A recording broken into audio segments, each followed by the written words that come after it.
আজকে আমরা ফটোশপের খুবই গুরুত্বপূর্ণ একটি ক্লাস করব। তো মনোযোগ সহকারে ক্লাসটি প্রথম থেকে শেষ পর্যন্ত দেখবেন। আর কোথাও বুঝতে সমস্যা হলে অবশ্যই কমেন্ট করে জানাবেন, আমি প্রতিটি কমেন্টের রিপ্লাই করি। আপনারা যারা আমার চ্যানেলটি প্রথম দেখছেন অবশ্যই সাবস্ক্রাইব করে পাশে থাকা বেল আইকনটিতে ক্লিক করে রাখবেন। আর যারা অলরেডি সাবস্ক্রাইব করেছেন তাদেরকে অনেক অনেক ধন্যবাদ। তো প্রথমে আমরা দেখে নেব যে ফিল অ্যান্ড অপাসিটি। প্রথমে ফাইলে ক্লিক করছি, এরপর হচ্ছে ওপেনে ক্লিক করব। ওপেন থেকে আমি একটি ছবি ওপেন করে নেব।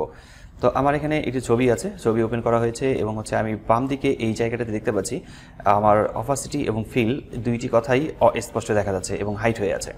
তো ব্যাকগ্রাউন্ডটাকে আমরা যদি আনলক করে নিই, ব্যাকগ্রাউন্ডটাকে ডাবল ক্লিক করে এখান থেকে আনলক করে নিচ্ছি, তাহলে ফিল অ্যান্ড অপাসিটি অপশনটি এখান থেকে হাইট উঠে গেছে। এবং আমরা যদি এখান থেকে কমাই দেখি তাহলে আমাদের ছবির মধ্যে পরিবর্তন দেখা যাচ্ছে এবং হচ্ছে এখান থেকে বাড়াই দেখি ছবির মধ্যে পরিবর্তন দেখা যাবে। ফিল থেকেও ঠিক একইভাবে আমরা এই অপাসিটি ফিল এই দুইটিকে কম এবং বেশি করে নিয়ে কাজ করতে পারবো। আর যদি আমি একটু নতুন লেয়ার তৈরি করে নিই, এখানে নতুন লেয়ার তৈরি করে নেওয়ার পর এই নতুন লেয়ারের ব্যাকগ্রাউন্ড আমি চেঞ্জ করি। ব্যাকগ্রাউন্ড কালার আমি এখান থেকে অ্যাপ্লাই করছি রেড কালার অ্যাপ্লাই করে নেব। তো এই নতুন লেয়ারটি থাকা অবস্থাতে যদি আমি অপাসিটি এখান থেকে কমাই দিই তাহলে ধীরে ধীরে আমাদের ছবিটি উপরের দিক থেকে শো করছে। তো এরপর এখান থেকে নিচের দিকে ফিল অপশনটিকেও আমরা এখান থেকে ব্যবহার করতে পারবো এবং দেখতে পারবো যে ফিল থেকে আমাদের এই কাজগুলো চেঞ্জ করা যাবে। ফিল অ্যান্ড অপাসিটি বাড়ানো এবং কমানোর কাজটা এখান থেকে করা যাচ্ছে। এটা খুবই ছোট কাজ হলে এটা খুবই গুরুত্বপূর্ণ। এটা আমাদের বা সামনের দিকে প্রজেক্টের কাজগুলো করার সময় এটা খুবই কাজে লাগবে। নেক্সট যে কাজটি করবো সেটি হচ্ছে গ্রুপ লেয়ার নিয়ে, এবং গ্রুপ লেয়ার নিয়ে কাজ করার সময় আমি আবার ফাইলে ক্লিক করছি এবং নিউ একটি ডকুমেন্ট ওপেন করে নেব। নিউ একটি ডকুমেন্ট ওপেন করে নেওয়ার পর এই জায়গাতে আমরা গ্রুপ লেয়ারের জন্য আমি প্রথমের দিকে যে কাজটি করব সেটি হচ্ছে টেক্সট এখানে লিখব। তো আমি এখানে টেক্সট লিখছি, বেশ কয়েকটি কথা আমি এখানে অ্যাপ্লাই করব। আমি এখানে একটি টেক্সট লিখেছি। এরপর হচ্ছে নিচের দিকে আমি একটি শেপ তৈরি করব। তো আমি টেক্সটটাকে একটু নিচের দিকে রাখি এবং হচ্ছে একটি শেপ তৈরি করব, রেক্ট্যাঙ্গেল একটি শেপ তৈরি করে নিচ্ছি। রেক্ট্যাঙ্গেল একটি শেপ তৈরি করে নিলাম এবং হচ্ছে শেপের কালারটিকে আমি এখান থেকে রেড রাখছি। আর এরপরের কাজটি হচ্ছে আমি এখান থেকে একটা লোগো ইনসার্ট করব। লোগো ইনসার্ট করতে গেলে আমি ওপেনে ক্লিক করছি। ওপেন থেকে আমার কম্পিউটারে থাকা কোনো একটি লোগোকে ওপেন করে নেব। তো এখানে আমরা গ্রুপ নিয়ে আমি বেশ কয়েকটা কথা লিখেছি এবং আমি একটা লোগো ইনসার্ট করেছি, আমি এখানে টেক্সট লিখেছি এবং হচ্ছে আমরা এখানে একটি শেপ সহ নিয়ে এসেছি। তো আজকে গ্রুপের যে কাজটি রয়েছে যে আমাদের এই ব্যাকগ্রাউন্ড, এখানে ব্যাকগ্রাউন্ড রয়েছে, ব্যাকগ্রাউন্ড এবং টেক্সট এবং হচ্ছে আমরা শেপ তৈরি করেছি এবং হচ্ছে এখানে লেয়ার আছে। তো গ্রুপের কাজটি হচ্ছে যে ফোল্ডার তৈরি করা, ঠিক এই লেয়ারগুলোকে একটা ফোল্ডারের ভিতরে ইনপুট করে রাখা। তো ফোল্ডার করে রাখতে হবে এই জন্য, সেটি হচ্ছে যে আমাদের কাজগুলো খুবই গুরুত্বপূর্ণ হবে। যখন আমরা কোনো প্রজেক্টের কাজ করব, একটা আইডি কার্ড তৈরি করব, সেখানে অনেক ধরনের লেখা থাকবে, লোগো থাকবে, ছবি থাকবে। সেই ক্ষেত্রে প্রতিটি কাজে করার জন্য আমাদেরকে এই গ্রুপ করতে হবে। তো আমি এই ব্যাকগ্রাউন্ডটাকে প্রথমে এখানে ডাবল ক্লিক করে আমরা এখান থেকে আনলক করে নেব এবং ব্যাকগ্রাউন্ডে ক্লিক করার পর কন্ট্রোল চেপে ধরে জি প্রেস করব, তাহলে এখানে গ্রুপ হয়ে যাবে এবং এই গ্রুপ লেখাটাতে ডাবল ক্লিক করে আমরা এখানে ব্যাকগ্রাউন্ড কথা লিখে দেবো। আমরা এখানে ব্যাকগ্রাউন্ড কথা লেখার পর কিবোর্ড থেকে এন্টার প্রেস করব, তাহলে আমাদের ব্যাকগ্রাউন্ডের একটি লেয়ার গ্রুপ তৈরি হয়ে গেছে এবং হচ্ছে এখানে ক্লিক করে আমি ব্যাকগ্রাউন্ডটাকে এখানে মিনিমাইজ করে রাখছি।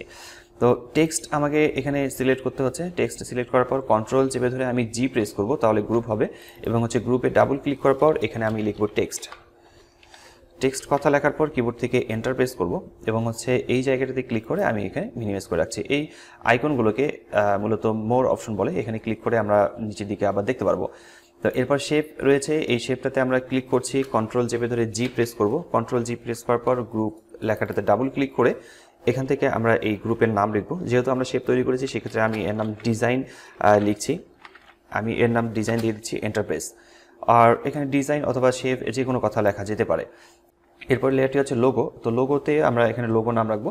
কন্ট্রোল জি প্রেস করব গ্রুপ এবং গ্রুপে এখানে ডাবল ক্লিক করে আমরা এর নাম দিচ্ছি লোগো, এন্টার প্রেস। এখন লোগো হয়ে গেল। এখন দেখতে পাচ্ছেন যে আমাদের এখানে কোন কোন কথাগুলো রয়েছে, যেমন এখানে লোগো আছে, ডিজাইন আছে অর্থাৎ শেপ এবং হচ্ছে টেক্সট রয়েছে। আমরা টেক্সট যে কথা লিখেছি সেই টেক্সট এখানে রয়েছে এবং হচ্ছে আমাদের একটি ব্যাকগ্রাউন্ড আছে। তো এই কয়েকটি আমাদের এখানে ফোল্ডার আকারে চলে আসছে। এই গ্রুপগুলোকে মূলত ফোল্ডার বলে, ফোল্ডার গ্রুপ যে কোনো একটি বলতে পারেন। তো এখন যদি আমি নতুন করে আরও একটি টেক্সট এখানে লিখতে চাই, যেমন আমি এখানে নিচের দিকে একটি টেক্সট এখানে বসাবো। আমি এখানে নতুন করে আরেকটি টেক্সট লিখেছি এবং এই টেক্সটটাকে আমরা যে কাজটি করব সেটি হচ্ছে যে এই টেক্সটের ভিতরে রাখবো।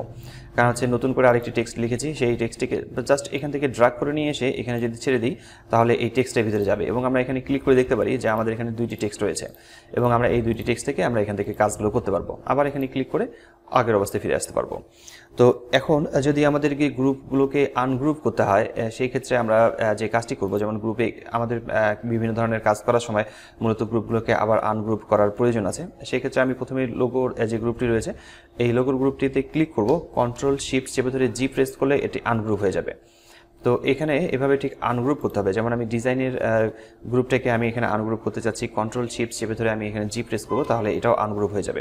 ঠিক এইভাবে গ্রুপ এবং আনগ্রুপের কাজটি করা যাবে। এরপরে আমরা দেখব অ্যালাইন এবং ডিস্ট্রিবিউট। আমি আবার নতুন একটি ডকুমেন্ট ওপেন করে নিয়েছি, নতুন একটি ফাইল ডকুমেন্ট ওপেন করে নেব। তো এখান থেকে আমি বেশ কয়েকটি কথা টাইপ করব। যেমন আমি উপরের দিকে এখানে টাইপ করছি, এখানে একটি কথা টাইপ করেছি, মাঝখানে এখানে রাখলাম এবং নিচের দিকে আরও একটি কথা লিখব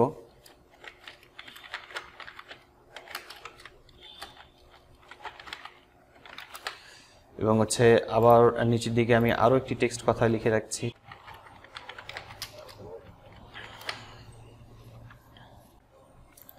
এখানে আমাদের বেশ কয়েকটি কথা লেখা আছে এবং আমরা যখন মুভ টুলে সিলেক্ট করব, মুভ টুলে ক্লিক করে রাখবো, তখন উপরের এই অপশনগুলো দেখতে পারবো যে হাইট অবস্থায় রয়েছে। আর এখানে আমাদের লেয়ারগুলোকে ক্লিক করলে আমরা লেয়ারগুলো যে আমরা কোন কথাটি লিখেছি সেই কথাটিকে আমরা এখানে দেখতে পাচ্ছি।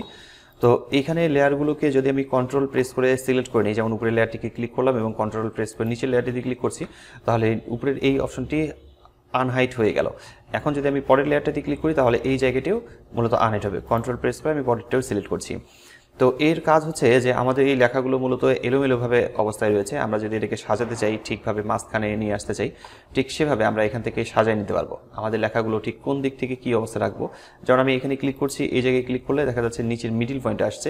আবার এটা সেন্টার, অর্থাৎ এভাবে ক্লিক করলে দেখা যাচ্ছে লেখাগুলো একটু আগে এলোমেলো ছিল, এখন সেন্টারে চলে আসছে। তো এই অ্যালায়েন্সটা খুবই গুরুত্বপূর্ণ।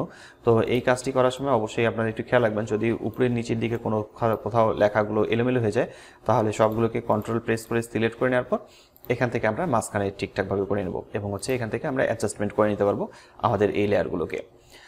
তো আজকের টিউটোরিয়ালটি এই পর্যন্ত ছিল। তো দেখা হচ্ছে পরবর্তীতে নতুন কোনো টিউটোরিয়ালে। ততক্ষণ পর্যন্ত সবাই ভালো থাকবেন, সুস্থ থাকবেন। ধন্যবাদ সবাইকে। খোদা হাফেজ।